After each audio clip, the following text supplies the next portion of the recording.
Welcome to episode 6 of the Launch Codes podcast. I'm your host, Joe Peters. On today's episode, we're covering Apple takes a bite out of UTM tracking. A new Gartner survey says IT and marketing are a match made in data. Shining a light on Adobe's new Firefly 2. As always, we'll answer a question from the MOPS community.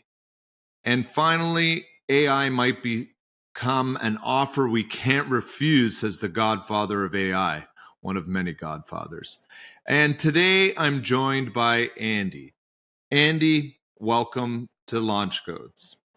Excited to be here today.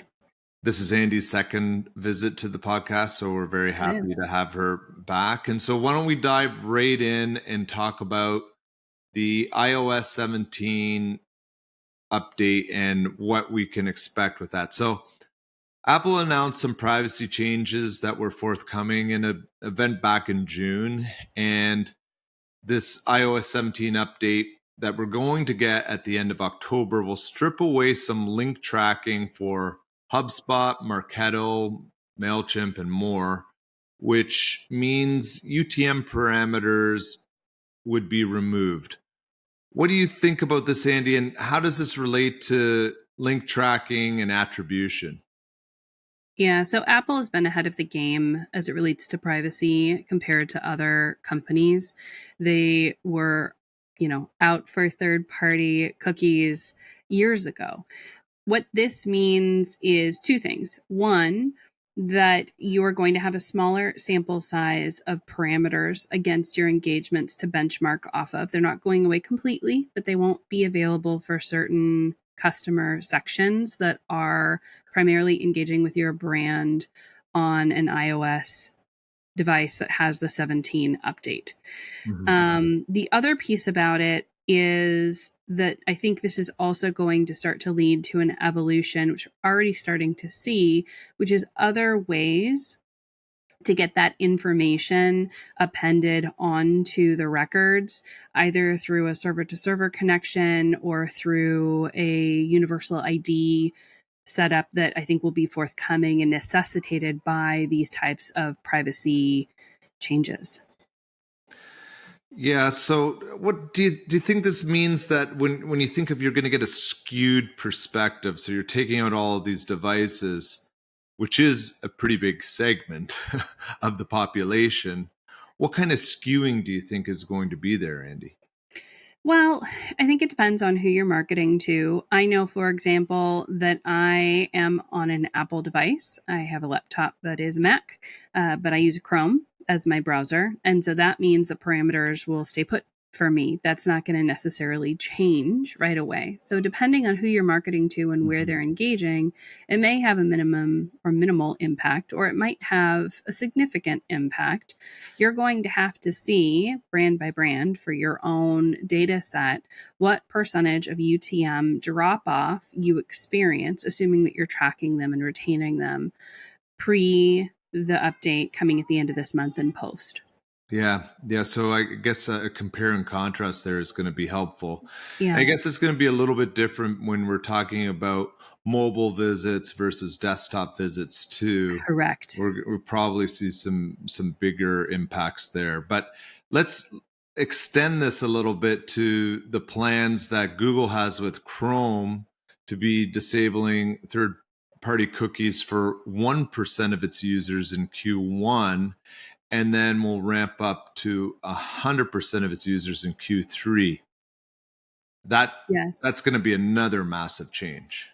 That's going to be a big one for a lot of people. I think Chrome these days is the most used browser, at least for business purposes, by a percentage. At least I don't think, obviously, by 80, 90, 100% by any means, but certainly significant. And so there has been a move away from third-party cookies because of Apple's continued changes in that area already. Most vendors that are providing some sort of cookie engagement or tracking for you these days, especially in the attribution space, are already using first-party cookies. So I don't think that the impact here is going to be quite as significant as it could be had this been rolling out at the same time as Apple or in advance of Apple's evolutions here. But I think it's going to be important for marketers to do an audit of what cookies they do currently have in play on their web properties and to ensure that they are, in fact, first-party cookies and not third-party cookies, so that they're not losing key functionality they need in order to run and optimize their business. Yeah. I think we have another story to track in another episode is how often people are just accepting all cookies anyway when they're coming to sites, right? I think we saw some data that it was pretty high, right? Yeah, I recall it being significant. Yeah. Anyway, well, we're going to have one thing we can count on is change here, and we're going to have to let the data tell the story for us and make sure we're doing some good pre and post analysis to really have a sense of what this impact is going to be. All right, well, let's move on to our second topic. And this is centered around IT being more involved in marketing technology activities. And here's a quote from an October 10th Gartner Newsroom article. It's a bit of a long one, so follow along here. Collaboration between IT and marketing has traditionally been focused on selecting applications with their own data stores, such as marketing automation solutions which store contacts, leads, and content, said Benjamin Bloom, VP analyst in the Gartner marketing practice. Diversification of the usage of customer data beyond marketing forces marketers to reevaluate how their applications interact with enterprise-wide data. Successful CMOs should seize the opportunity to refocus and leverage a new class of cloud-based IT resources unless they fall short of marketing's needs. So it's a bit of a story there that we're hearing from Gartner. So in a perfect world, marketers lead more business-focused work and IT leads more technical and integration activities. But what are we seeing here, Andy? I think it really goes back to the data and who is going to manage the data, who is best positioned to think about the architecture and utilization and safety protocols for managing data. And as we see, CCPA and other protocols like that coming in on top of GDPR, the data protocols that are needed to correctly manage a business and mitigate lawsuits, potentially millions of dollars worth, is falling on marketers who aren't necessarily technologists or data scientists. And so IT is being called in order to help manage that first. And secondly, because the tech load that marketing departments are carrying is often larger than their headcount can manage. It's just an off kilter balance based on where the economy is right now and sort of the perception of technology solving problems, but not necessarily the companion to that being that with the technology, you must have someone to run and manage the technology. And so I see a lot of businesses moving toward unified data structures. Adobe is really starting to push their real-time CDP and tying that into Experience Cloud and into Marketo, and that sort of managed unified approach where Marketo or the marketing automation platform becomes a star in the larger constellation of technology and strategy means that IT is almost more of a natural home for it in some ways. And I think that this is something where we're going to see the pendulum swing heavily toward IT, and it may swing back toward marketing, but IT is getting much, much, much more involved at this point. Yeah, I think once you bring legal into the picture and you have some lawsuits or you're seeing legal implications in the broader market space, then IT is going to flex a little bit in the organization, say, hey, we got to get some control around this. And we're starting to see it even with our own clients. Yes. But what we're going to see is that it's going to be a bit of a partnership, and it's going to continue to have to advance in light of this bigger picture of who owns the data and the data management, which I think is another really big question that marketing teams are having to focus on, especially as it relates to the future in data prep and data cleaning, with new AI opportunities coming to the forefront as well.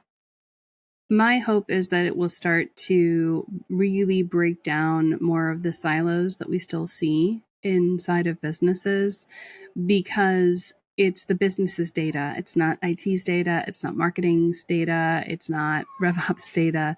It is the businesses. And so as a business, how do you leverage all of your headcount, all of the intelligence and knowledge that sits there, and collaborate together to best use and optimize the use of that data for better business outcomes?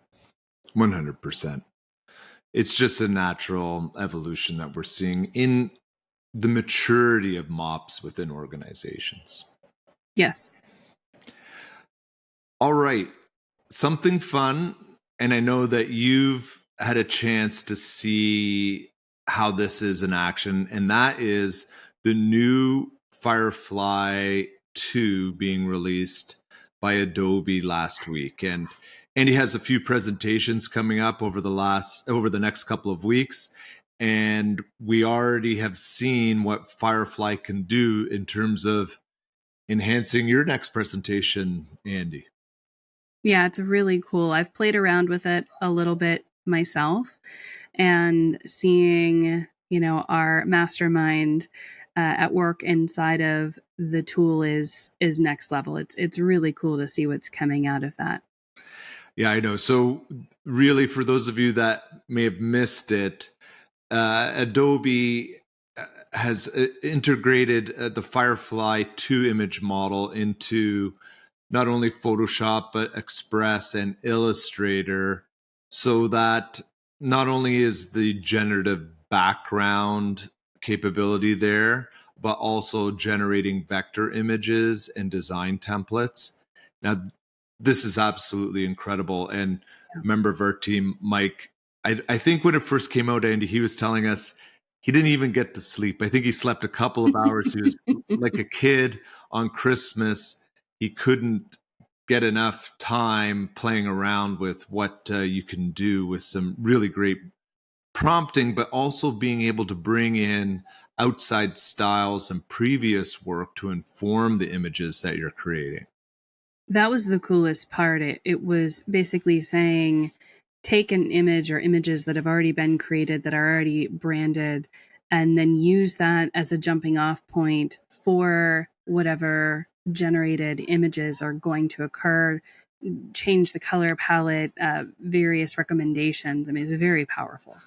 No, I got to play around a little bit with it. And for those of you that aren't familiar, we have kind of a astronaut, unicorn in space, pen and ink kind of theme that we use here at RP. And being able to just insert the astronaut on a unicorn in a variety of different contexts with the use of a simple prompt, it was absolutely incredible. And with vector images, your ability to not only continue to manipulate it, but also use images at whatever scale you want, which is sometimes a bit of a challenge if you're generating something in Midjourney and you want to make that a larger image. You're limited by the resolution. When you're generating vector images, that's a whole other game altogether. And you could make it billboard size or spaceship size. It wouldn't really matter when you're using that type of art. So really, really cool things. But what still remains pretty murky is the copyright side of this, right, Andy? Absolutely. It's such a fascinating rabbit hole or sort of thought journey to go down as far as what constitutes AI created, fully created or partially created images that are too AI to be copyrighted, or what is the copyrightability of an image that's been generated off of previously copyrighted design or imagery. I'm not sure where that one's going to land. When you think about it, it's going to be almost impossible to police this, with the exception of, let's just say, a full AI generated image. But if we get a vector image that we then manipulate, and what if that vector image is based on hand or ink drawings that you had done in the past? What constituted? Is it 50% content? Is this going to be a new NAFTA thing, that a car that's 30% built in Mexico and 20% made in Canada, okay as being called a US car if it's 50% made in the US? Like, I don't know. This is a really, really cloudy, murky place. And I think it could be pretty simple on a prompt and generating an image. But if you continue to manipulate it after the fact, I think it's going to be very hard to just limit this type of art form to being considered AI if it has an AI element to it. I think so, but I also kind of think, we were talking about that idea of like found art in the eye of the artist. And I have to wonder if the prompt, if it's complex enough, could actually be something proprietary, could actually be the basis for a particular art style or form that becomes protected. I don't know. I'm excited to see what happens here. Well, the Copyright Office in the US already determined that a Midjourney image that was generated by 624 iterative prompts, wow, did not constitute copyright protection. So that I find really, really interesting. And I think probably what we're going to need to have is a real new look at a regulatory framework here, from a variety of different perspectives. But maybe there's going to be new regulations or new legislation to kind of address this. But I don't know, this first ruling seems to be a little bit off, in my perspective. I would agree. All right, let's move on to something fun here, something we always love, a question from the community, from the MoPros community. So let's get in here. Does anyone have experience with email warming platforms for cold lists? Looking for some insight on strategy, pros and cons, things to look out for with this overall strategy. Yes.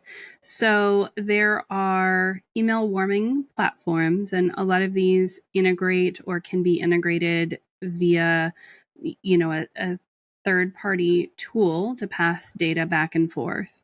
But you can also do email warming within your own marketing automation platform. So if you're in Marketo, you can do warming there. It's simply taking a phased approach and giving yourself the runway to get to the volume that you need. Now, there's one thing that gives me a little bit of pause in this question, and that is cold lists. And I would love, I know I'm not going to get it, but I would love a little bit of clarity there as far as we're talking about leads that haven't engaged in a very long time, or if we're talking about a net new list acquisition, whether that's something being uploaded into your system with an opt-in and compliance in mind from, let's say, an event, or if we're talking about something that's been purchased.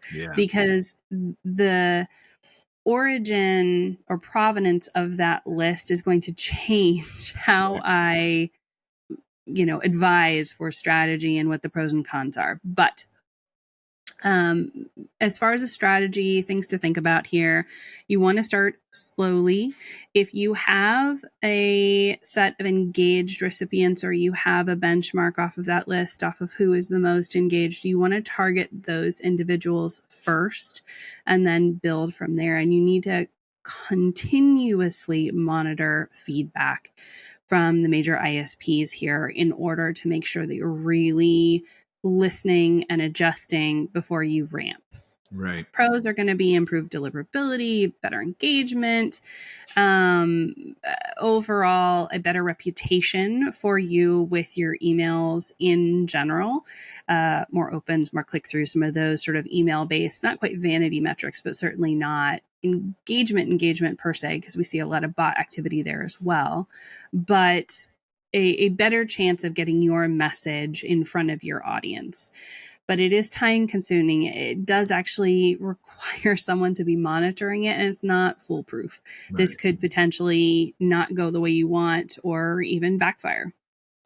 Yeah, so I love that point where I need some more information to help you out here, because just buying some random list and putting it in is generally not our best practice here.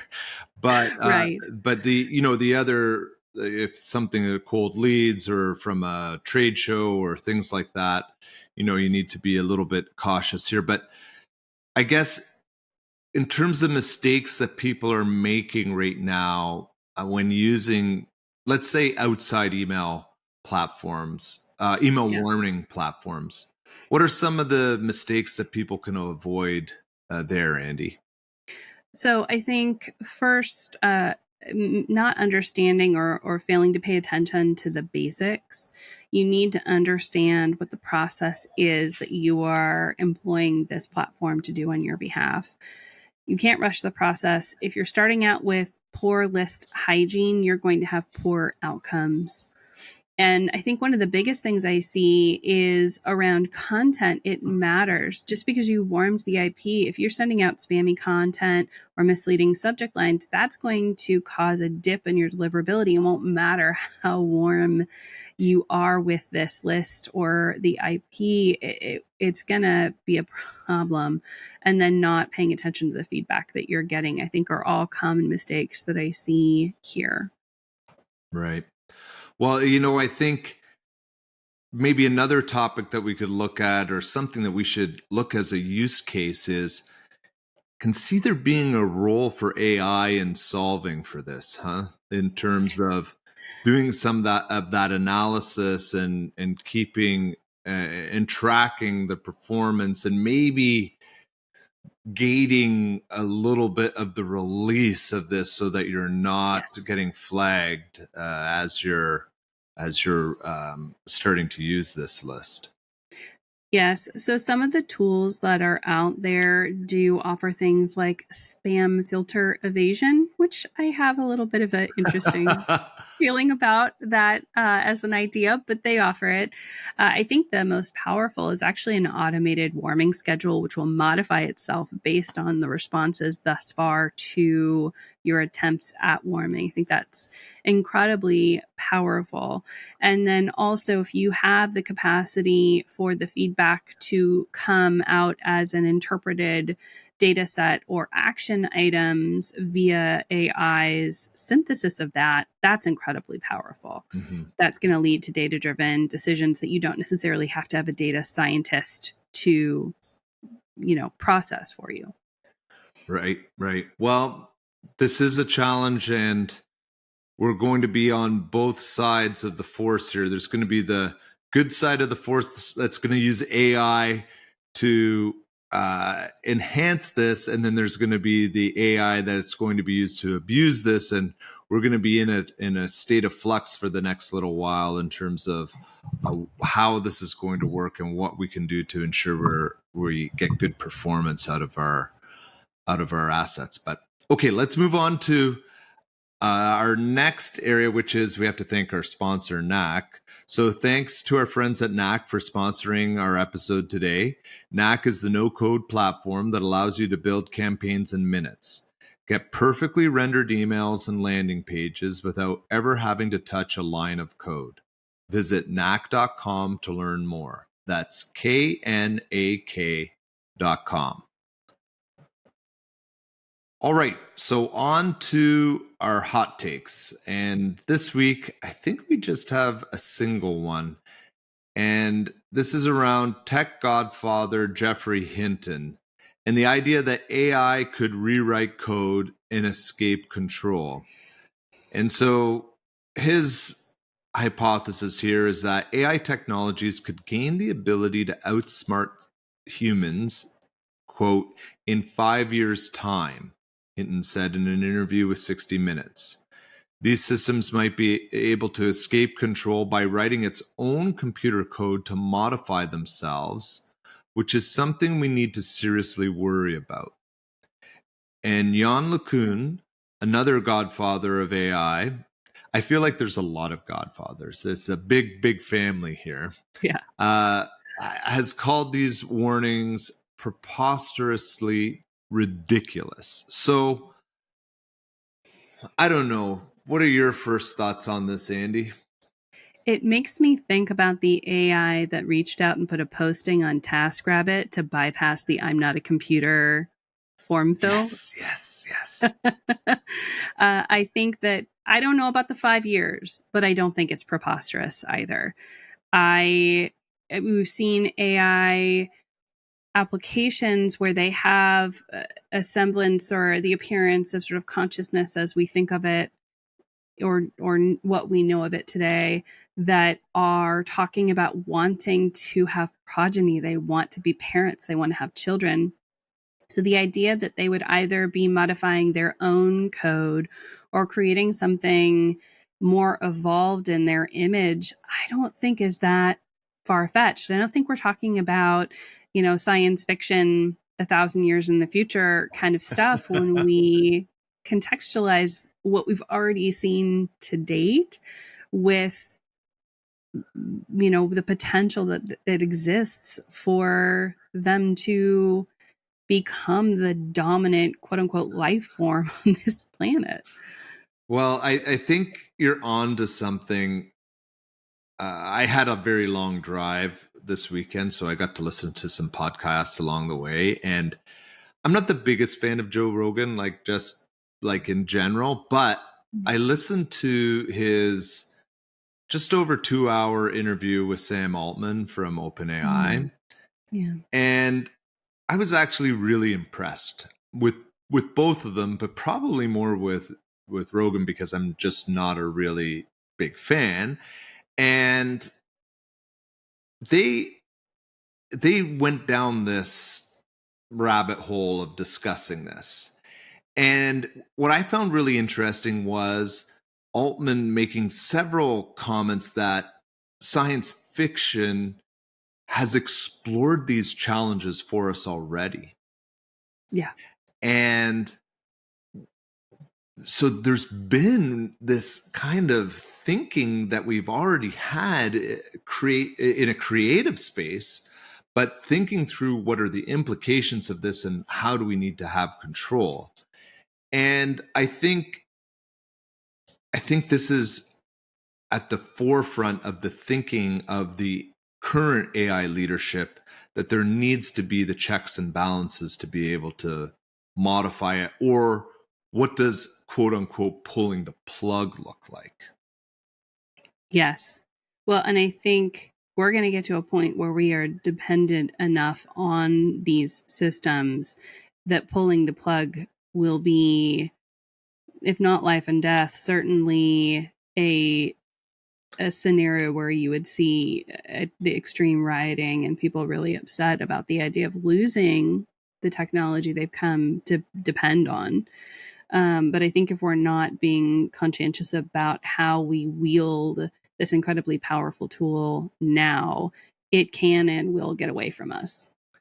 Yeah, I feel like the community and the leadership currently in the whether it's OpenAI or Google or Anthropic or whomever you're speaking to, are, let's say, generally good actors. They have obviously some financial incentives, but they wouldn't be what we would consider historically bad actors. Yeah. Whether that's a state that may not have the same perspectives or values that we have. And so I'm wondering, as these models evolve and as they get disseminated, and when other states outside of those within our purview start to play around with things like this, those are the areas where I get a little bit more nervous. I actually feel, as let's say, Western leadership is pretty on top of this, as much as we can be. I don't know. Yeah. I think there's one potential real upside, which is there's a good chance for a high employment level of philosophy majors going forward. Yeah, I don't doubt that.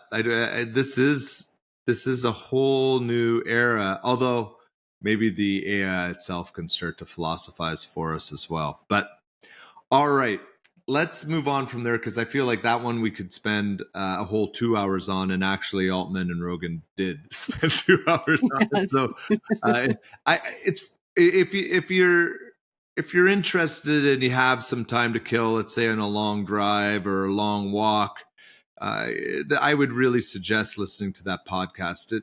Yeah, I've got a flight coming up. I'll download it. Yeah, Andy, it was very enlightening, and just a whole array of conversations. It was very, very interesting, all connecting to what the future looks like and what it means for the world and humanity. But it made me feel hopeful, at least. It's good. So that I didn't come away saying I needed to start living in a log cabin in northern Canada and living off the land. So, all right, let's move into our next section here, which is our pairing segment. So this week we have as our musical introduction, and one that I'd like to share with everyone, is The Strokes.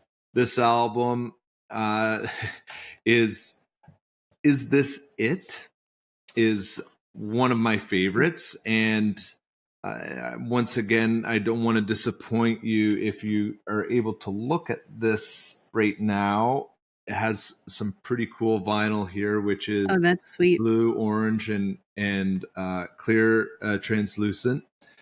A great album, a great album. And I am a big fan of the Strokes. I've seen them quite a few times. Every show is worth the price of admission, that's for sure. They never disappoint. And I think what we have as another theme, as I was telling Andy earlier today, the song that we're listening to is Last Night. And last night I had an 8-hour drive from Cleveland back home after seeing an unfortunate game where my 49ers lost. But I did get to listen to some good podcasts along the way. So this is the Strokes, Is This It? And a great listen. Highly recommend it. And Andy, what are you bringing to pairings this week? I am bringing a book, completely different tack, although I think still somewhat very appropriate given all of our discussions around sci-fi. So for those who know me, they know that Douglas Adams, he's my favorite author. This is my complete compendium, all 4 books plus the partially written 5th book. And The Hitchhiker's Guide to the Galaxy is the one that's most frequently noted or known. So Long and Thanks for All the Fish is my favorite title of the 4. Personally, it just has a really funny backstory. But I found this particular copy in a used bookstore in Flagstaff, Arizona, shortly after graduating from college, and so an eon ago. And it is definitely one of my most prized possessions. And it is particularly top of mind for me as I'm preparing for a presentation in a couple weeks at Mobspalooza, which is entitled The Meaning of Life, the Universe, and Attribution. Well, you know what's also interesting? There were some references to Douglas Adams in the Altman Rogan it doesn't surprise me. podcast. He's brilliant. And it was that idea of that, should AI make all the decisions for us as a government, because governments are absolutely corrupt in some way, whether it's influence through dollars or power or some mix of the above. Could there be a wise person like in Douglas Adams' world, where you have that one person who doesn't know that they're the leader making all the right decisions? Yes, yes. The government sources him for ethically correct, proper decision making. I wish. Well, But it's a very um, interesting it is. intellectual journey to think about this. But what a great book! And I know it's near and dear to your heart. I'm sure the Strokes in the background, if you can listen to music while reading, it would be a it's a good pairing for I everyone. think it would. So anyway, that's it. Oh, and I'll have to bring it for the next episode, but I did find a case of our AI Coca-Cola while I was Nice. driving back. So I did arm myself, but I think it's still warm sitting on the floor somewhere in my house. You can't drink it warm. That's the one thing I've learned. Not a good pairing for not a good pairing No. for our podcast today. But Andy, thank you very much for joining us today. Thanks for listening, everyone. Be sure to subscribe, rate, and review. You can find us on Spotify, YouTube, Apple Podcasts, and Google Podcasts. Stay connected with us on LinkedIn or by joining our newsletter using the link in the description. And as always, thanks, Mom, for watching.